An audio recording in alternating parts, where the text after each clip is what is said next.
దేవునికి స్తోత్రం. అందరికీ వందనాలు. ఆదికాండము 1:28 మీరు దేవుడు వారిని ఆశీర్వదించండి, ఎట్లనగా మీరు ఫలించి అభివృద్ధి పొంది విస్తరించి భూమిని నిండించి దాన్ని లోపరుచుకున్నది. అవును, దేవుని బిడ్డలు ఎప్పుడూ ఫలించి అభివృద్ధి పొందాలి. ఫలించని ప్రతి చెట్టును కొట్టివేయమని దేవుడు సెలవిస్తున్నాడు. అభివృద్ధి అనేది దేవుని బిడ్డలకు ఉండవలసిన ప్రాథమిక లక్షణం. నిజంగానే మనుషులందరూ కూడాను అభివృద్ధి పొందాలనే కోరుకుంటారు.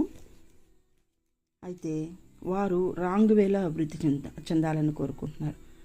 ఒక గొప్ప గొప్ప బిల్డింగ్లు కట్టుకోవాలని, గొప్ప గొప్ప కార్లు కొనుక్కోవాలని, చంద్రమండలంలో ఇల్లు కట్టుకోవాలని, పెద్ద పెద్ద బిజినెస్లు చేయాలని, ఈ భూమి మీదే ఏదో ఏదో ఏదో అభివృద్ధి సంపాదించాలి, పెద్ద పెద్ద చదువులు చదివి జ్ఞానం పొందాలని ఈ భూమి మీదే ప్రయత్నిస్తున్నారు. కానీ అసలు దేవుని ఉద్దేశం ఏంటంటే, మన ఆత్మ వర్ధిల్చున్న ప్రకారం మనం అన్ని విషయాలను వర్ధిల్చు సౌఖ్యంగా ఉండాలని దేవుడు కోరుకుంటున్నాడు.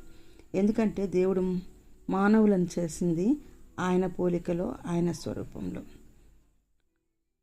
82వ కీర్తన 6వ వచనంలో చెప్పబడినట్లుగా, మీరు దైవములనియు సర్వోన్నతిని దేవుని కుమారులను అనబడుదురని నేనే సెలవిచ్చుచున్నానని చెప్పబడినట్లుగా, మనము మానవులుగా జన్మించి దేవుణ్ణి యేసుక్రీస్తుని అంగీకరించి దినదినము పరిశుద్ధతలో ఎదుగుతూ పరలోకంలోకి ఎక్కిపోయి సదాకాలం ఆయనతో కూడా జీవించాలి అనేది దేవుని చిత్తమైంది. అంతేకాని ఆత్మీయంగా దిగజారి నరకానికి దిగిపోవటానికి కాదు ఆయనను మనం సృష్టించింది.